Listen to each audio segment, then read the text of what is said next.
the strongest steel is well-earned self-belief. By surrounding yourself with people who believe in you, you start to believe in you more. And I think you are the only person, and the narrative within your own mind is the only thing that prevents you from knowing that there's a seat at the table for you.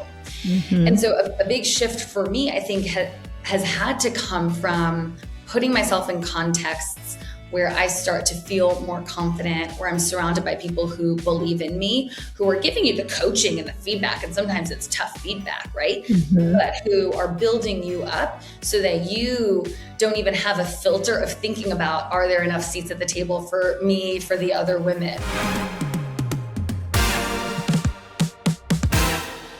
My guest today sits at the helm of the largest residential brokerage in the United States by sales volume.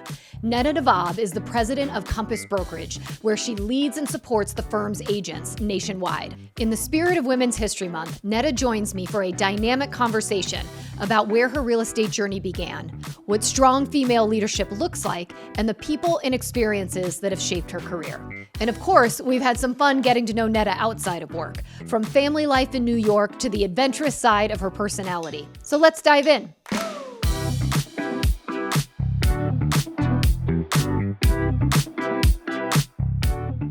So Neda, I am so excited to have you on Corr Values today. I know we have had the opportunity over the last, it's more than a year now, but to get to know each other, work together, and it has been just really great to meet you and just sort of see how you work. And I know you're in an exciting new role, taking on Compass as president, and I know you've been doing a lot of traveling. I think it's 100 events in 100 days. So I hope you hope your outfit changes for that.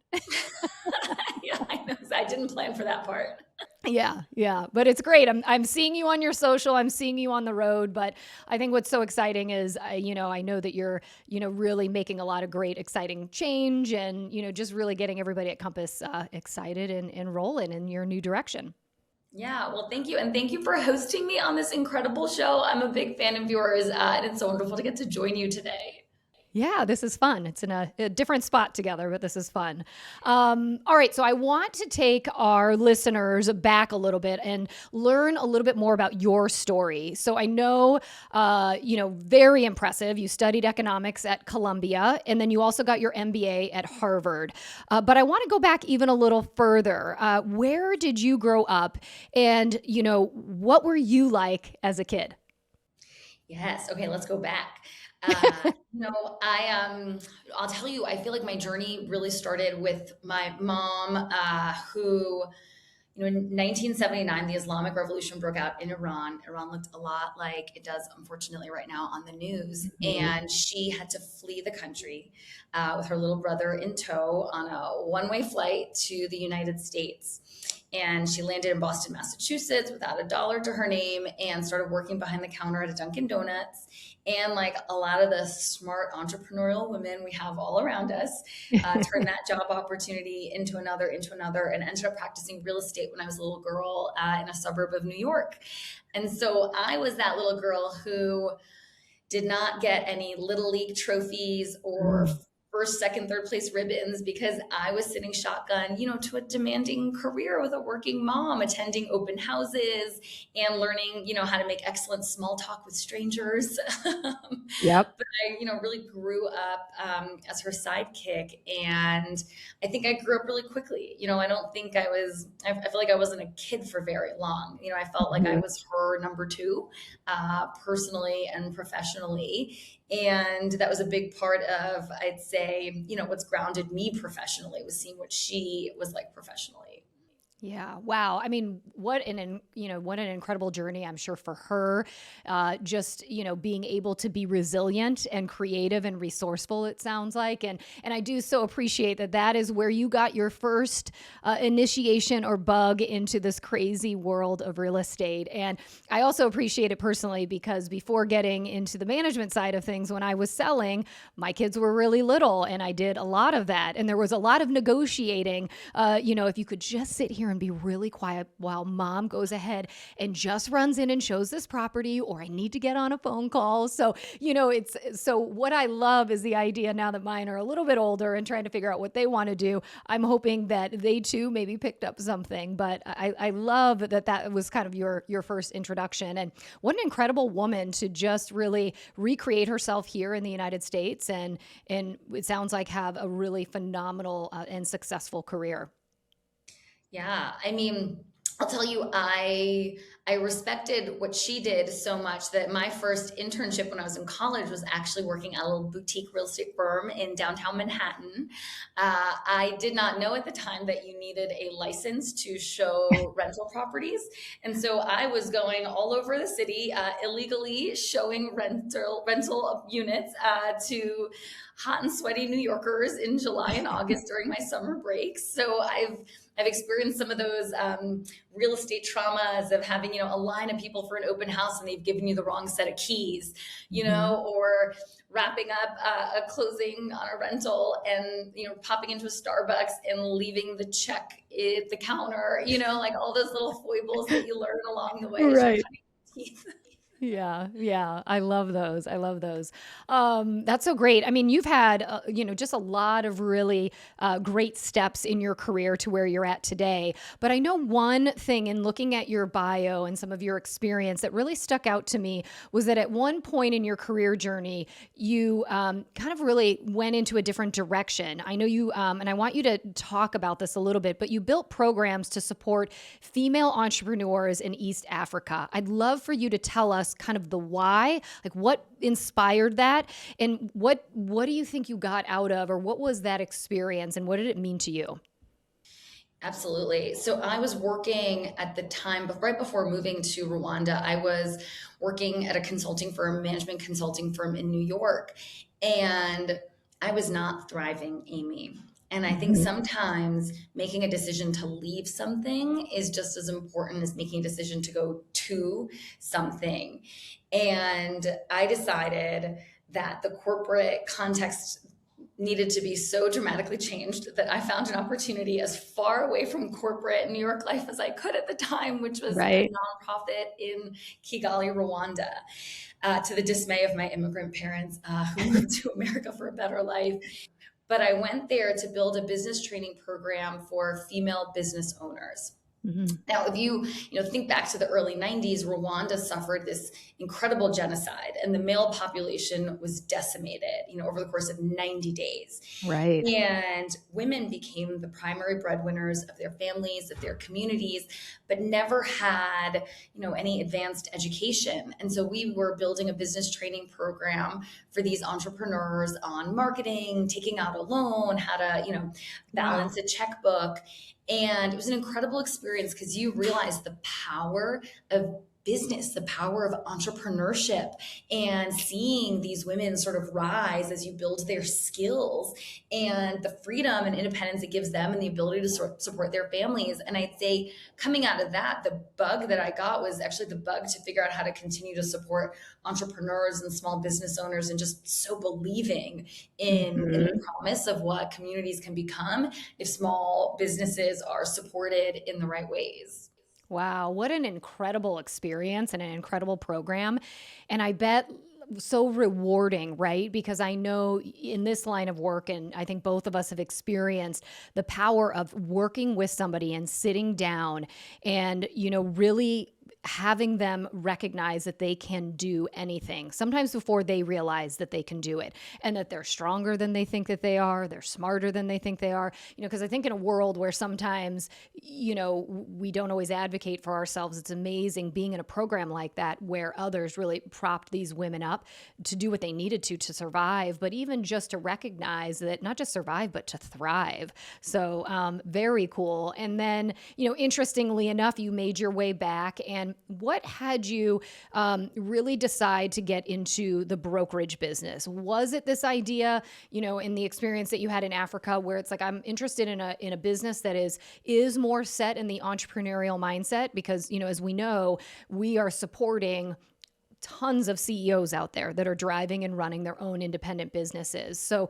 what was it that got you into brokerage? Was it by accident? Was it something intentional? I have to tell you, I knew I was interested in the space of supporting entrepreneurs, but it was Robert, Amy. Mm. Robert to me is so passionate about the work of supporting the real estate professional. Everything begins and ends with their needs and their success. And, I think it was kind of the connective tissue across a number of things, seeing my mom's experience in the industry, supporting these female entrepreneurs in Rwanda. And then I'd known Robert for several decades. We met when we were both students at Columbia, and it all just kind of came together. But the most motivating point, sort of to the comments that you were just making, is Robert believed in me.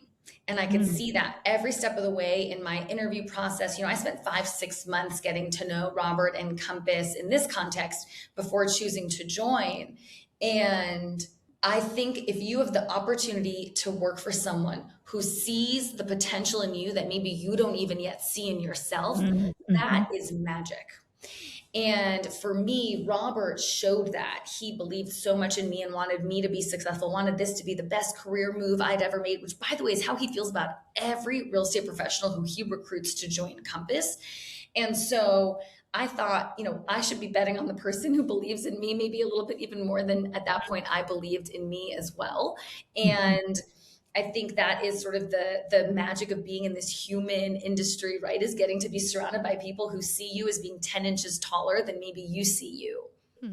I love that. I love that. And I love the idea of leaders, building up their talent. Because I will say in my own experience, and maybe similar to yours, I've been in career opportunities where that isn't necessarily the case. But magic can happen when you have leaders that have a vision, but also have the ability to say, I can't do this alone, and I need great talent around me. And I think there are a lot of synergies and similarities in, Robert's leadership, but also the leadership that you've gotten to know quite well in Mike and Thad and here at Properties. It was creating that space and, having enough drive, but also knowing, not having so much ego that it was, I recognize our success is going to be in who I'm elevating and who I'm giving the opportunity to when they see your talent, as you said, sometimes before we see it ourselves, right? And so this kind of parlays into my next question, which is, I do feel like, especially that this is International Women's Month. International Women's Day was just a few days ago, but, we're all, this is kind of a month that really is significant for many women out there, but also shows, look at where you're at. What an extraordinary opportunity, but you've certainly earned it. You're extremely successful, caring, dynamic.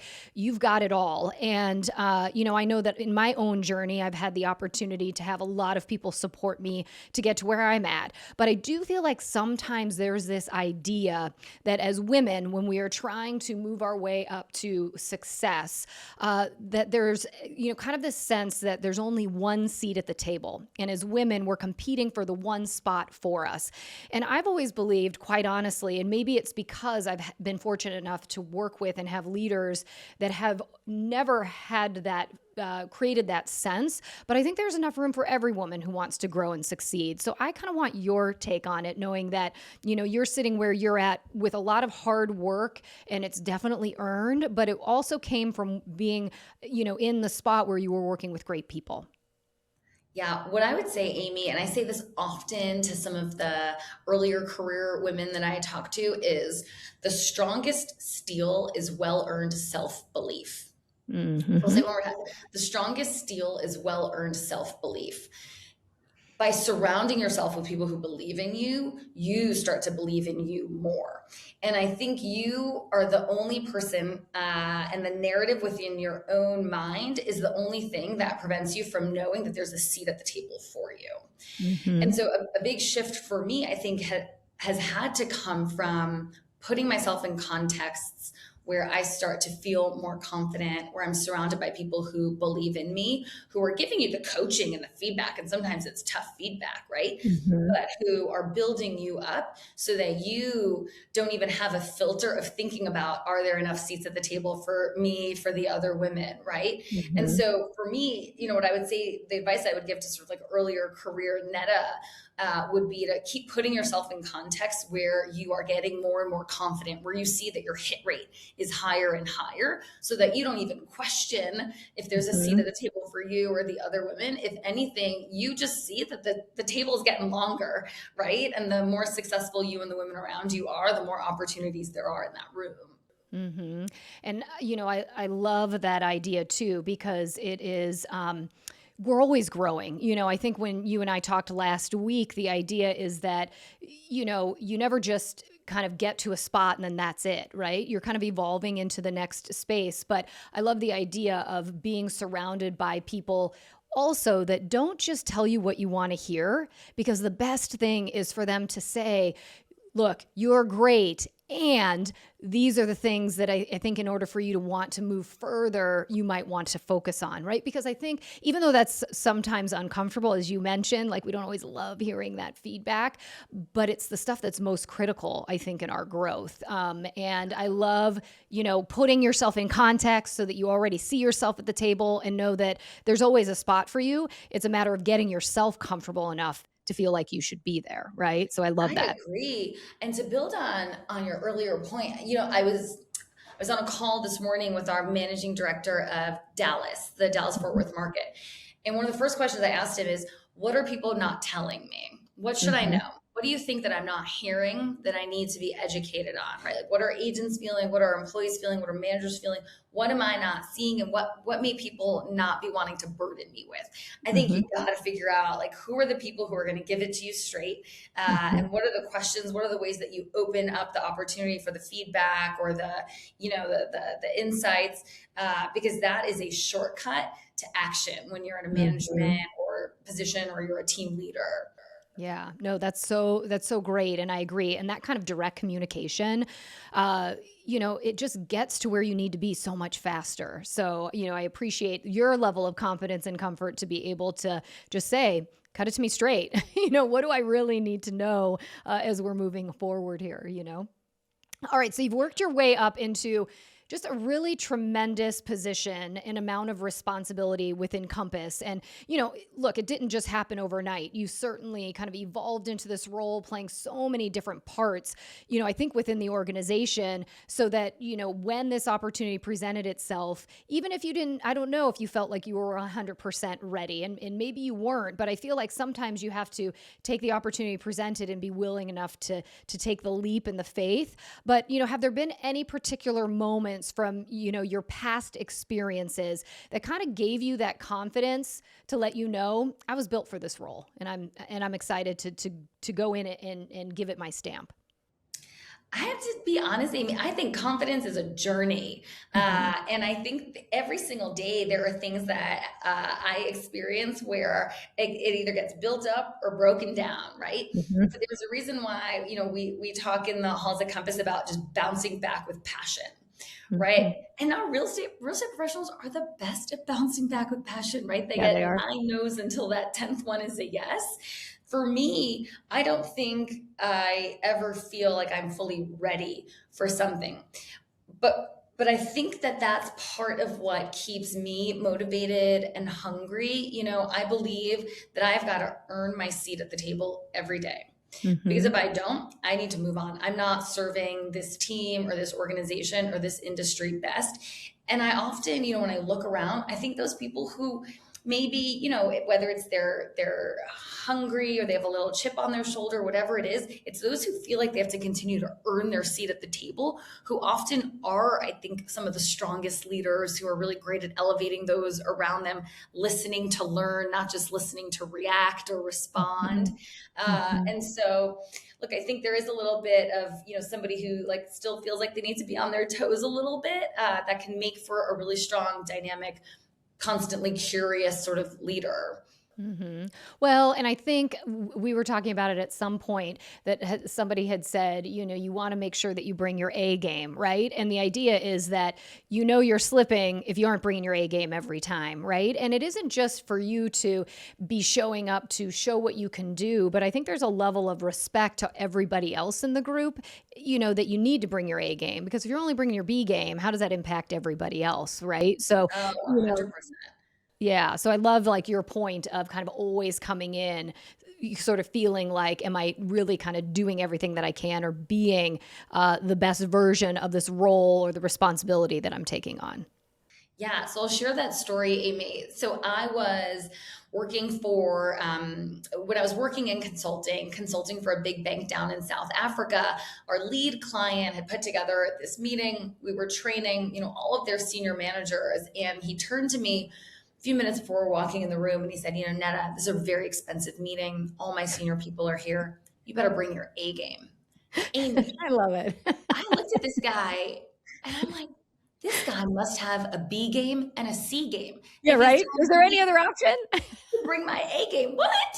And I think part of that comes from the fact that you got to do everything with your whole heart, Yep. right? Because as soon as you allow mediocrity a seat at the table, it brings down the average of the Yeah. room, the average of the team. You can only have one A game. And I think back to the first courses I took in college, right? Or the first jobs I had. I cared so much about delivering because those early stepping stones felt like they would define the entire trajectory of a career.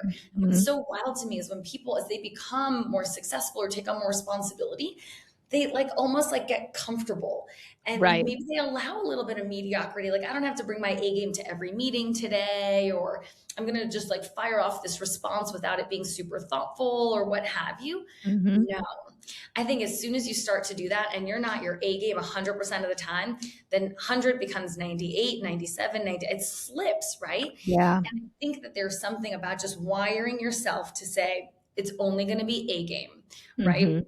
That you then create an environment where the people around you also know it's only A game, right? And I think A people attract A players. I think B people attract C players. Mhm. I think there needs to be like a sign, right? Only A game played here.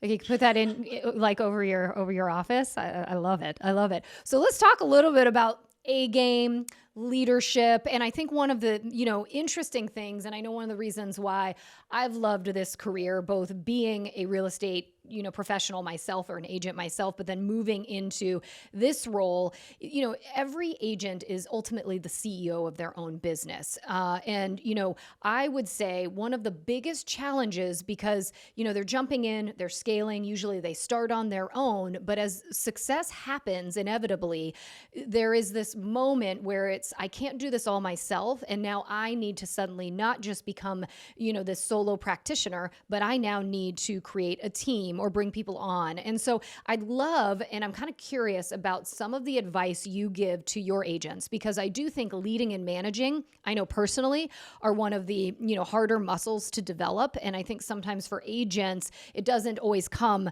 naturally. And it's something that also is a talent that's learned. But, as they're growing, it's really critical. So are there any bits of advice that you give to your agents about how to lead and manage successfully for the growth of their business? Yeah, absolutely. Well, look, I'll say one thing at the outset, which is not every real estate professional should become a manager, right? Like, Mhm. know what about the business you love. And if you actually just love, the art of the deal, getting it done, being with the clients, client facing, maybe you don't want to be building out a team. And I think sometimes knowing what your motivations are and what you're great at is really important. But I think from there, look, the way I think about this quite visually, which is I think of management as these concentric circles, and the center is doing. And when it's just you, you are doing all the doing, and that's all that you can do, right? But as you build out the team and you sort of zoom out from doing the doing, then you have to be designing. And that means being able to take a step back and delegate. Who does what? How do they do it? How do they interact? What's the process? It's really being able to sort of zoom out and think about the business from a little bit of distance. And then as the business becomes more complex or grows and there's more people, you have to zoom out even further out and do what I call diagnosing. You're diagnosing the future, setting strategy, what's to come. You're diagnosing what went wrong and patterning, answering the questions. You're sort of doing that bigger order thinking. And so from my view, I think it's really critical to know which of those things is the sweet spot for what you enjoy doing. And then how do you surround yourself by people who can start to complement, allow you to maximize your strengths, complement what you're going to be great at, and fill in the holes from there. The other thing I would say, and I think especially in our industry, it's so important, is just having great people judgment. Knowing how to get a sense of another person, of the talent, not just the past, but of their potential, of their promise. I think Thad and Mike and Robert are remarkable at that, right? Because they know that no one succeeds alone. So I think building that judgment for how to understand talent and then put talent in the right roles, I think is so, so critical. Yeah, those are all just really great observations. And, what I love the most is, really kind of that idea of, the more effective you get, the bigger your business gets. It's taking those steps almost backwards so that the lens gets so much bigger and you are taking it all in, and it becomes less about the doing and much more about the overall business strategy, which, is exciting. And that's how businesses are built, but as we know, a lot of those things don't come naturally. So it is about what we had said earlier, surrounding yourself with great people who can help build you, teach you, help you work through to get to where you want to be. But I love those bits of advice because they're right on for so many agents that are out there.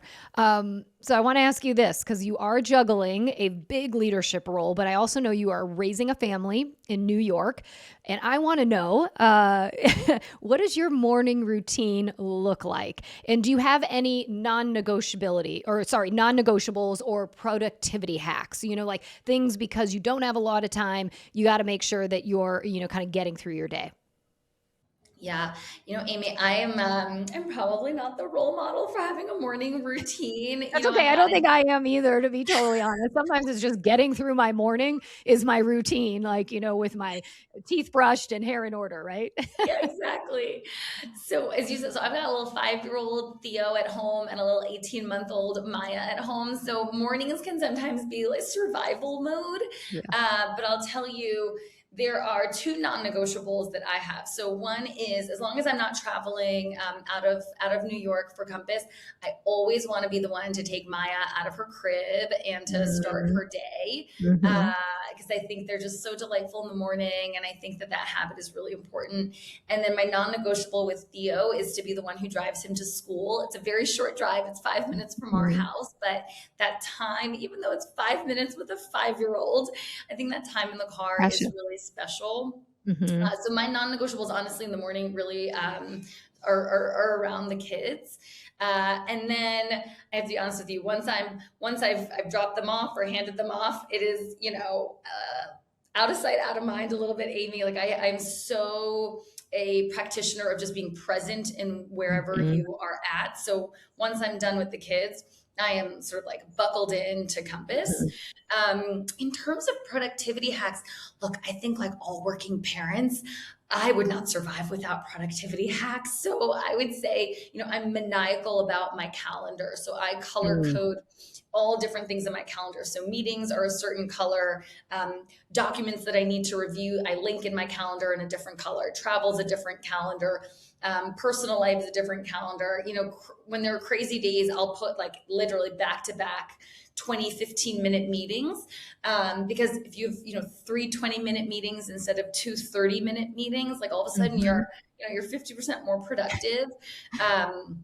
And then in my personal life, look, I definitely am a big fan of leaning on outsourcing to apps. So outsource the groceries, outsource, the CPG staples to Amazon Subscribe and Save. I always joke with my husband, like we often end up with like way too much toilet paper in our house. Right. Like, set it and forget it and it's fine. Yep. And Look, I'll tell you, it's not necessarily a productivity hack, but something I've had to grow more comfortable with is just asking people for help sometimes. I think Right. sometimes busy working parents, we don't even realize that that's an option. We know that outsourcing is an option, but to ask that neighbor or to ask that family member or friend just for help when things are just like a little bit too many balls in the air to Yeah. juggle. I Yeah. actually think, that was my New Year's resolution last year. It was just to ask for a little bit more help.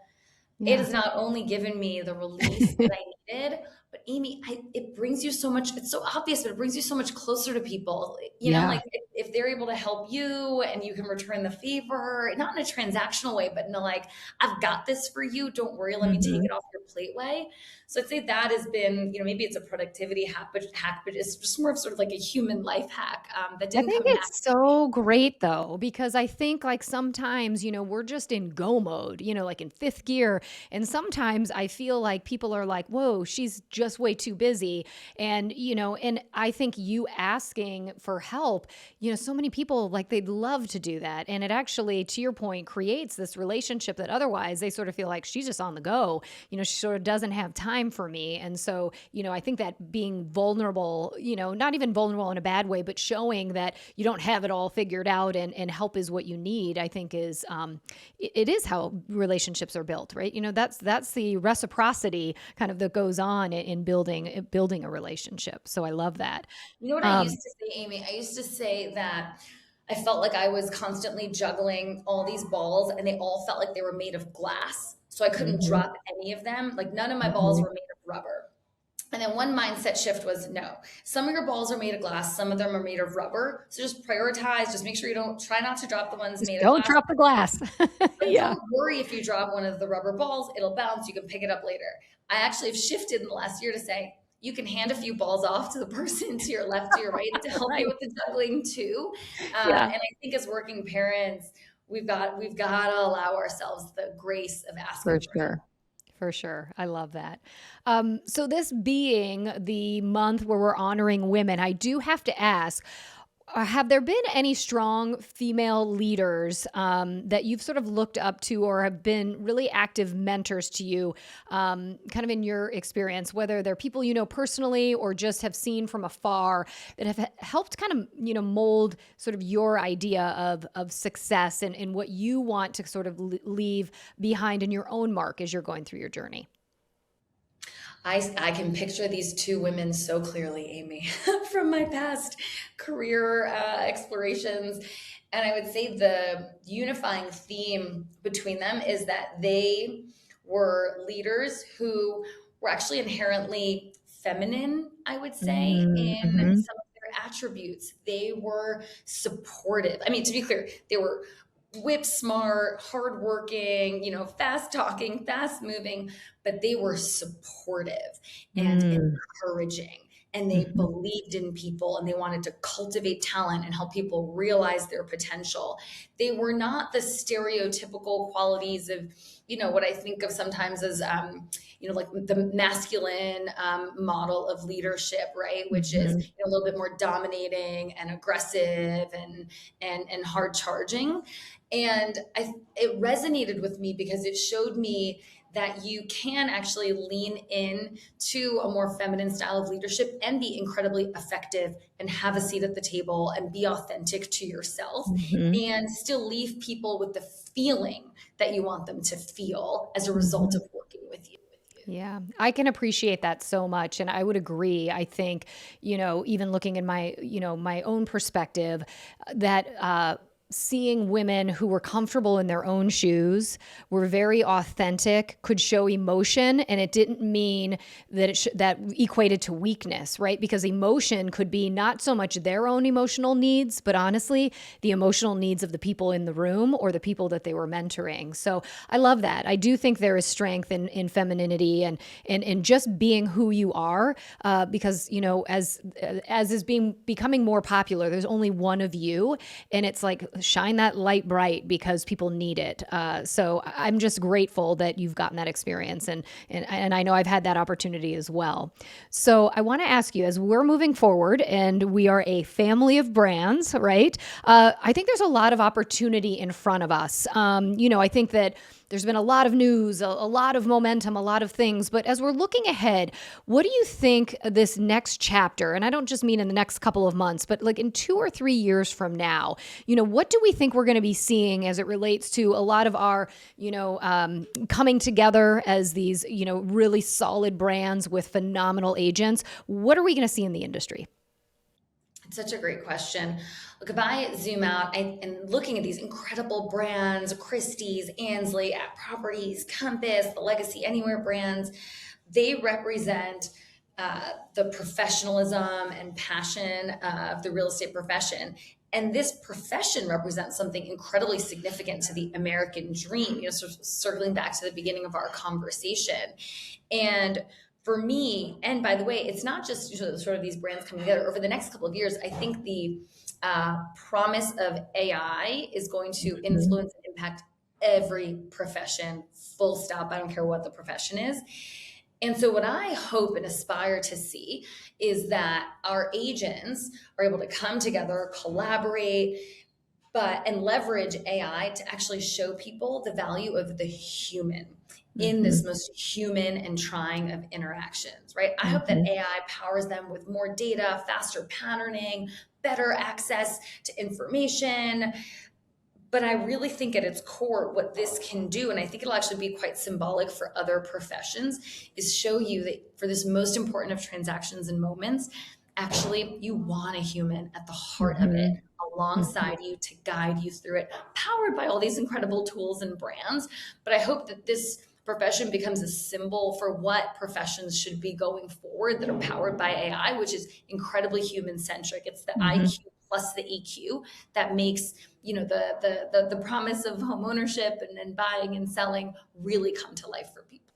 Yeah. That's so great. And I love hearing that. And I couldn't agree more. I think right now we are moving into this shift where we're also, we're really just sort of doubling down on the value of these trusted advisors. This is a home. It is somebody's largest asset. And to your point, use all the tools to be able to make you the best trusted advisor. But at the end of the day, that real estate agent, and I think our philosophies combined is that we believe in the power of the real estate agent being in the center of that transaction, in the center of that emotional component. So I'm excited and I agree. And I think we've got a lot of exciting work to do in these next couple of years, but I'm excited to have the opportunity to certainly do it with you and in all of just the powerful leadership that we've got, within these organizations. So it's going to be great. All right, Neda. I don't know if you know that there is another side to this podcast, though. That was all fun and good, but now we need to know a little bit more about Neda in a nutshell. Are you ready for your rapid fire? The tough questions? I'm ready for it. All right. Get ready. Don't worry. We didn't make them too hard. All right. First question. What does your ideal day off look like? My ideal day off, my kids happen to sleep in miraculously, and I get a great workout in with my husband, Andrew. And then the kids wake up, we cook breakfast together, we make a mess, friends and family come over, the house is boisterous, but warm and wonderful. And then the kids miraculously go to bed early. And Andrew and I get to go to see a live musical performance. Oh, fun. And then we call it a night early because I'm a working mom. So 9 p.m. is, kind of bedtime. Yeah. And while you're out at the musical performance, somebody else is coming in and cleaning up your messy house. So it's perfect when you get home, right? That's the topper. I love it. All right. What is your biggest guilty pleasure? Whether it's a TV show, a snack, you name it. Peanut butter. That's a good one. That's a good one. Just with a spoon, Amy. I was going to say, will you be at the kitchen counter and I'm like just going to take it, no topping, don't even have to add it to anything, just straight out of the container. All you need is a spoon. All right. I love it. Girl after my own heart. Okay. Other than real estate, what's something that keeps showing up on your Instagram algorithm? Cavapoos. I've got a little Cavapoo, okay. And I am a sucker for the dog content on Instagram, but they managed to find out what type of dog I have, and they give me specifically Cavapoo content. Oh, I love it. That's great. Well, those are so cute. What was your first concert that you ever went to? And then what's your most recent? You obviously like music, so your first and most recent. My first concert was an NSYNC concert at Jones Beach in New York. I love it. Yes. Um, Most recent concert was my husband and I love electronic music, so we saw a few underground DJs in Tulum a few weekends ago, Oh, actually. cool. Cool. I bet that was amazing. And I bet that weather was better than New York. Oh yeah. Yeah. Yeah. All right. Knowing what you know now, what's one piece of advice you would give your younger self? I would probably circle back to something that you and I just talked about, which is just surround yourself with positivity and people who believe in you, Mhm. and you will be limitless. Love it. All right. And last question. What's something people might be surprised to learn about you? Something people would be surprised to learn about me is that I am a total adrenaline junkie, Amy. I have Really? Do off you the like world. bungee jump and stuff? Oh Oh my God. yeah. I jumped off the world's tallest bungee when I was in my Wow. 20s. I've gone skydiving. I've done all of the crazy things. Oh my gosh. Living life on the edge. So being president of Compass, piece of cake, Right? right? Piece of cake. I was prepared for this. Oh my gosh. Yes, I'm a total chicken. So can very much appreciate that. I like heights. But who knew? So now everybody does. I love that. Oh my gosh. Well, Neda, thank you so much for your time. I feel like we could continue to talk for hours, and I'm sure we'll probably be talking in the next day or so. But just really appreciate you taking the time. I loved getting a deeper dive into really knowing Neda, and I'm so excited to see all the things you're going to be doing in these next months and years, and excited for the opportunity to work together. So thanks Thank so you, much. Amy, and thank you for doing this. Thank you for your leadership. I am so excited to get to work more closely with you in the future ahead. And I appreciate you inviting me on this. It's such a privilege. Yeah, you bet. You bet. And to everybody out there, thank you so much for tuning in to this episode of Corr Values, and we'll see you next time.